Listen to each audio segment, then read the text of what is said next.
안녕하세요. 오순재 교수입니다. 비와가야의 후반기에 대해서 설명을 드리겠습니다.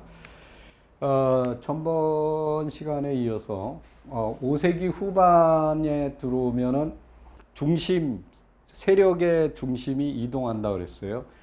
지금 창녕읍 교동하고 송현동 쪽에 거대한 고분들이 있습니다. 이 지역으로 이제 들어가게 되고, 이게 이제 6세기 전반까지 어마어마하게 큰 고분들이 여기에 집중적으로 나타나고 있어요. 그래서 이 고분을 중심으로 해서 뭐 토천리, 그 다음에 병은의 고분, 퇴천 고분, 그 다음에 왕산리 고분, 우천리, 월말 고분, 이런 것들이 포진되어 있어요, 쭉.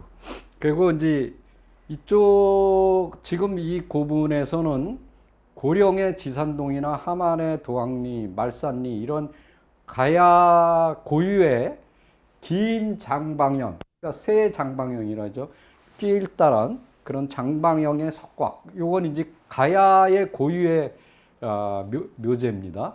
이런 것들이 나타나기 시작하는 거예요. 이거는 이렇게 이제 길다란 형태가 아니고 이렇게 장방형, 이렇게 네모난 그런 형태의 경주는 그런 형태입니다. 그거 이제 대구, 그 다음에 성주, 성산, 양산 이런 데서 보이는 거하고는 그 묘제 자체가 틀리다. 그러니까 이제 가야하고의 그러한 가야의 고유의 묘제가 나타나기 시작한다. 이렇게 이제 말씀을 드리습니다. 요게 이제 교동 고분군, 교동하고 송현동 고분군. 이게 이제 네 구역으로 이렇게 나눠줄 수 있는데, 요게 1군, 2군, 3군, 4군, 이렇게 이제 쭉 있습니다. 우리가 이제 이 하왕산을 중심으로 해서, 여기에 산성이 있습니다. 그래서 산성을 중심으로 해서 그 바운더리에 쭉 포진이 되어 있는 걸 볼 수가 있죠. 요게 이제 송현동 고분, 요게 교동 고분입니다. 요게 이제 발굴했을 때 이렇게 길 따라 이렇게 긴 형태, 신라 거는 옆으로 이렇게 네모난 형태죠. 그러니까 전혀 좀 묘제 자체가 틀립니다. 거기서 나온 귀걸이들, 금귀걸이들. 그 다음에 여기에 이제 신라계 이렇게 청동솥, 그 다음에 우리가 이제 초두, 이런 것들이 이제 신라 계통의 유물이 여기서 나온다. 이렇게 이제 볼 수가 있어요. 일제시대에 여기를 발굴했습니다. 도굴이죠. 발굴보다는 도리어 도굴에 가깝습니다.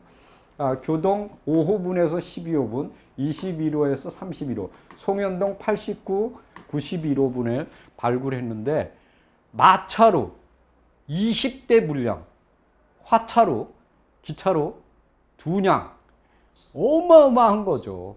그 가운데 뭐가 끼어 들어갔냐? 금동관이 있어요. 금귀걸이.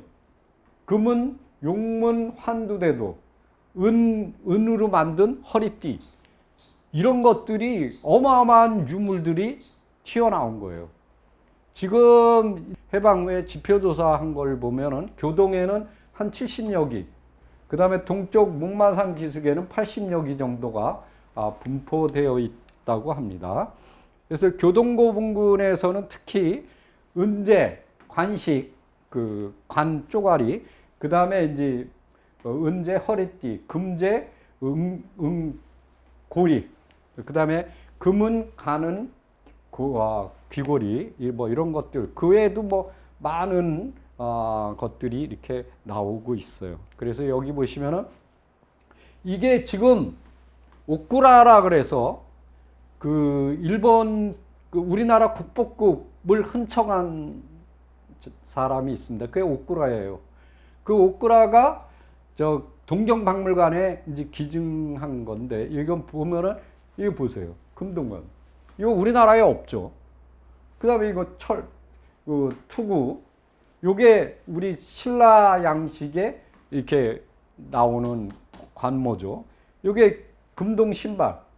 요게 이제 환두대도 이렇게 이제 이런 것들이 지금 동경박물관에 디스플레이 돼 있어요.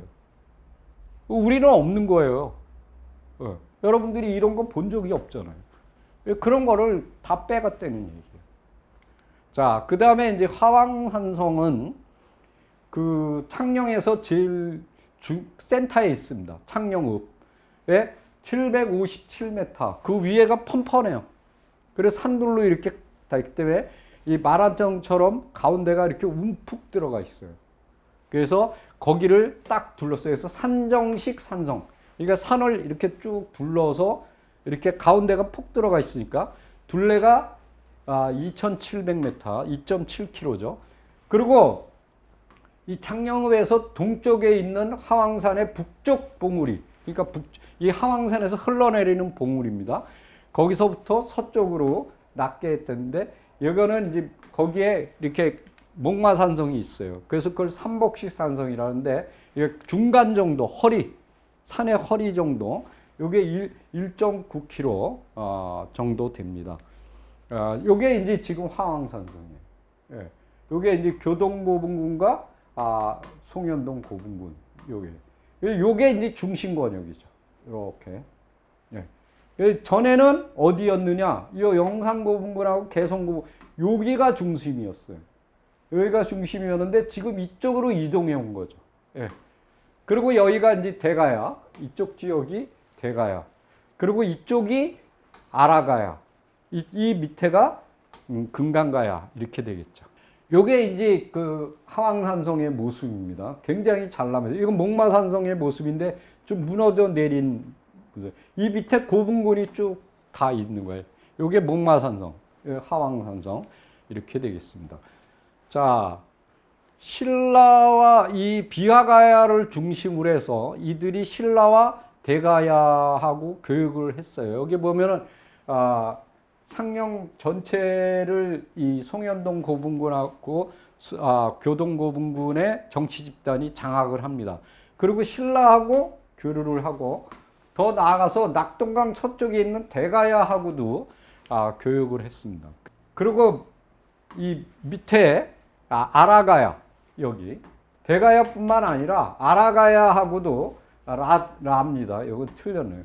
하고 이 신라가 이 창녕 그 비화가야를 이용해서 대가야하고 아라가야를 갖다 견제하고자 했던 거를 알 수가 있는 거죠. 그래서 왜 그러냐? 여기서 이제 금동관, 이식, 귀걸이, 이 허리띠 이런 것들이 나오는데 이거는 경주를 제외하고는 영남 지역에 어디에도 부장되어 있지 않는 유물들이다. 그러니까 그 정도로 이 신라에서는 이 지역을 굉장히 중요시 여겼다라는 걸 알 수가 있는 거죠. 그런데다가 이 합천, 대가야죠. 대가야 옥정고분에 보면은 창녕식, 비화가야의 토기뿐만 아니라 신라의 것도 나오고 있다. 그러니까 누구를 통해서? 창녕, 비화가야를 통해서 대가야하고 교육했던 거를 알 수가 있는 거죠. 이게 이제 교동하고 송현동 63호분에서 나온 신라식 금관이죠. 이 출자형. 예. 이게 나왔어요. 예. 가야문화연구소에서 이제. 요것도 신라의 관모죠. 예. 그 다음에 요거는 경주에서 나오는 그 안장, 테두리죠. 여기다 허리띠, 은제 허리띠. 이게 다 신라 용품들입니다. 그래서 신라하고 굉장히 밀접했다는 것을 보여주는 유물들입니다. 자, 그 다음에 5세기 말 정도에 되면은 김해와 부산 지역의 이 창녕 여기서 나타나는 고분들의 뭐냐면 창녕 양식의 토기가 나오고 있다. 그래서 그 지역하고 이렇게 비화가야하고 금강가야하고 비화가야가 교육을 했는 걸 알 수가 있죠. 그리고 요 시대가 약간 내려가서 소가야, 고성이죠. 고성의 율대리 고분이나 내산리 고분에서는 뭐가 나오냐? 신라 양식의 토기와 신라의 마구 이런 것들이 나오고 있다. 그래서 그런데다가 송현동 7호분에서는 뭐가 나오냐? 일본산 농나무로 만든 구유형 이렇게 판 거죠. 이렇게 판 목관이 나오고 있어요. 그런데다가 교동 89호부에는 이 일본에서 많이 나온 지코문, 그러니까 녹각재, 이 뼈로 손잡이를 만든 금구도 칼이 나오는 거죠. 예. 요게 이제 농나무로 만든 일본산 농나무로 만든 구유형 이렇게 패였죠? 이렇게 동그랗게 구유처럼 요런 게 나오는 거예요. 그러니까 지금 이 지역이 대가야, 그 다음에 금강가야, 그 다음에 일본, 이 신라 이런 데하고 이렇게 교육을 한 거를 볼 수가 있습니다. 우리가 신라는 5세기 말부터 경주 지역에 그 적성복합분, 뭐가 나오냐? 일본식 그 거울, 그 다음에 오키나와 해안에서 나오는 이모가이 조개 이런 것들이 나오고 있어요. 그러니까 6세기 전반에는 황남대총, 금룡총, 황남동 이런 데서 나온 것이 이런 일본산 이런 것들이 나오는데 이런 것들은 바로 창녕을 통해서 아마 이렇게 오가지 않았을까 이렇게 이제 추정을 하고 있습니다. 그리고 이제 일본에는 문학가다 후쿠오카입니다. 후쿠오카 문학가다 신사가 있는 오키노시마 여긴 제사유적입니다. 여기하고 와카야마입니다. 와카야마는 어디냐면 나라 바로 밑에입니다. 거기에서도 뭐가 나오냐?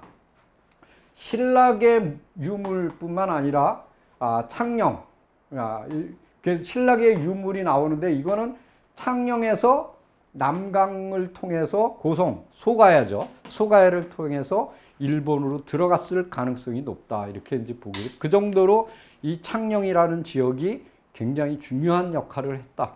이렇게 이제 보고 있습니다. 자, 6세기가 들어오면은 6세기 한 초중반이죠. 20m 이상 되는 대형 고분은 사라져요. 안 만들어요. 그리고는 교동, 함리, 개성리, 동리 이런 지역에서는 요거보다는 낮은 그 이하 것들이 나타나는 거죠. 그리고 이 가야의 그 묘제였던 새장방형 석곽이 뭘로 바뀌냐? 신라식으로 바뀌어요.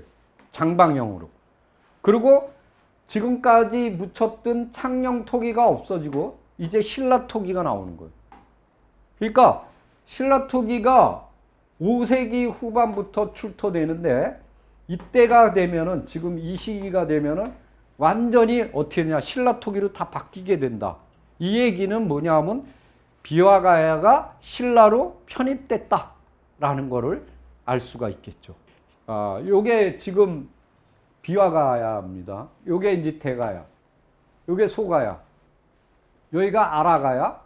여기가 금강가야. 이제 신라가 이렇게 쭉 밀고 들어온 겁니다. 이렇게. 이렇게. 여기가 이제 성산가야죠. 이런 지역까지 신라의 세력이 밀고 들어요. 여기 요 비와가야가 왜 중요하냐? 아라가야와 대가야를 갖다 견제할 수가 있어요. 양쪽을 다. 뭐 금강가야는 이미 무너졌으니까 광개토 대왕 때 이렇게 된 겁니다. 자, 비와가야의 멸망. 진흥왕 16년 555년에 비와가야가 있었던 비사벌 창녕에 하주를 설치합니다. 하주. 이게 무슨 얘기냐? 여기 보십시오. 법흥왕 11년 524년에는 사벌국 상주죠. 상주에 여기서는 윗상자입니다. 여긴 아래 하자고. 여기는 위에고 여기는 아래예요. 이 두 개를 설치하거든요. 왜 그러냐? 이거는 지금 북진 기지입니다. 그러면 이거는 뭐냐? 하주는 대가야하고 아라가야를 치기 위해서 설치한 게 하주입니다. 요거는 북진을 위해서 만든 거예요. 요 윗상자가 뭐로 바뀌냐? 지금 쓰고 있는 상주로 한자가 바뀌는 거죠. 그래서 이 하주가 그리고 이제 565년에는 대야 지금 합천으로 옮기고 그다음에 642년에는 암양 경산으로 옮기게 된다. 그 정도로 이 비와가야가 굉장히 중요한 역할을 했다라는 걸 볼 수가 있어요. 근데 진흥왕 22년 561년이 되면은 창녕에 뭐가 생기냐? 순수비가 세워져요.